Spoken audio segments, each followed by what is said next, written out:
आनंद चाहिए, इससे हमको सुख मिलेगा। मतलब सुख के लिए ये सब चीज़ चाहिए, इतना ताना बाना है सुख के लिए, आनंद के लिए। लेकिन आनंद क्यों चाहिए? इस सवाल का क्या जवाब है? इस सवाल का जवाब ये है कि हम आनंद के अंश हैं। ईश्वर अंश, जीव अविनाशी, चेतन अमल सहज सुख राशि। प्रत्येक जीव ईश्वर का अंश है और अविनाशी है। दूसरी बात, हम तो ईश्वर के अंश हैं, लेकिन हमको आनंद क्यों चाहिए? क्योंकि वेद कहता है आनंदो ब्रह्मेति व्यजानात्, रसो वैश्य रसज्ञम के वायम लब्ध्वानंदी भवति। वह रस है, वह आनंद है, आनंद ही ब्रह्म है। अर्थात भगवान और आनंद दोनों पर्यायवाची है। मतलब हम भगवान के अंश हैं और भगवान ही आनंद है, इसलिए हम आनंद चाहते हैं। तो हम आनंद चाहते हैं अर्थात हम भगवान को चाहते हैं। यानी विश्व का प्रत्येक जीव आस्तिक है। क्यों? क्योंकि प्रत्येक जीव भगवान को चाहता है। हर एक नास्तिक भी चाहता है। क्यों? अब वो कहेगा हम भगवान को नहीं चाहते हैं। भैया आनंद तो चाहते हो, सुख तो चाहते हो। वाल्मीकि जी ने कहा है रामायण में अपनी, लोके नहीं शवित्येत यो न राम मनुव्रता। विश्व में ऐसा कोई जीव ना था, ना है, ना होगा जो कि राम का अनुव्रत ना हो।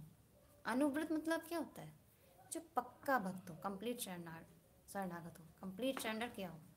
मतलब देखिए, कंप्लीट सरेंडर।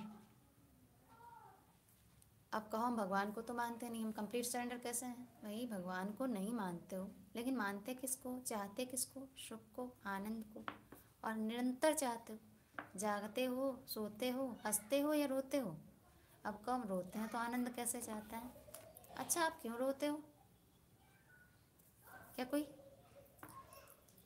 ज़बरदस्ती कहता है कि तुम रो? अगर किसी के घर में मान लो कोई मर जाए तो क्यों रोता है? किसी के घर में कोई मर जाए तो रोता है ना? क्या कोई कानून है कि भैया तुमको रोना होगा वरना सजा हो जाएगी 4 साल की? क्यों रोता है? क्योंकि अंदर में जो दर्द होता है ना, उस दर्द को निकालता है। मतलब रोने में सुख मिल रहा है। बड़े बड़े महापुरुषों ने कहा है, संगम विरह विकल्पे वरमिह विरहो न संगमस्तस्मात् संगे सैह तथैह कपि त्रिभुवनमपि तन्मयं विरहे। मतलब जो श्री कृष्ण के प्रेम में है, श्री कृष्ण जिनके सामने है, वो प्रेम जो है ना छोटा है, और जो श्री कृष्ण के वियोगी है वो प्रेम बड़ा है। तो वियोग दुख में भी अधिक आनंद मिलता है महापुरुषों को। इसलिए जो श्री कृष्ण के वियोगी हैं उसी उनको आनंद अधिक मिल रहा है। उसी प्रकार संसार में भी कोई कष्ट मिलता है तो रोता है। क्यों? क्योंकि उसको सुख मिलता है। वो कष्ट जो उसको मिल रहा है ना, वो निकालता है। जैसे आपसे कोई कहे भैया आप क्यों रो रहे हो? अरे हमारे घर में ना कोई ना अमुक अमुक चले गए।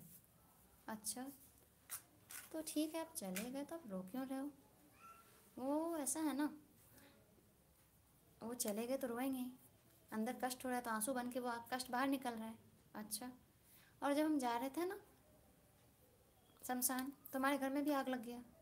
तो घर में आग भी लग गई, वहाँ बाकी तमाम कष्ट भी हैं, फिर भी आप रो रहे हो। क्यों? अरे रोने से अगर कष्ट मिलता है तो आपको पहले से इतनी सारी मुसीबत आपके सिर पे है, आपको रोना तो नहीं चाहिए ना।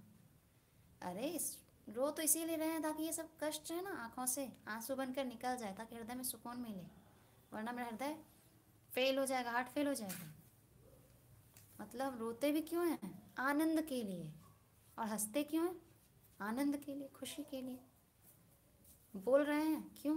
बोलने में मज़ा आ रहा है इसीलिए बोल रहे हैं। अब चुप हो गए क्यों? मज़ा आ रहा है। थक गए थे बोलते बोलते इसलिए चुप हो गए। खड़े क्यों हैं? अरे बैठे बैठे थक गए इसलिए खड़े हो गए। मतलब उसमें भी सुख मिल रहा है। तो हम कुछ भी करते हैं, यहाँ तक कि कभी सूखी रोटी मिल रही है, सुबह से रात से भूखे थे, बासी रोटी मिली, बड़े मज़े से खा लिया, मज़ा आ गया, पेट भर गया। और कभी रसगुल्ला भी बासी लगता है, 4 दिन का बना लगता है। तो हम जो भी कार्य करते हैं ना, उसका बस एक रीज़न है। क्या रीज़न है? कि हम केवल सुख चाहते हैं, आनंद चाहते हैं। तो हमने आपको बताया, चाहे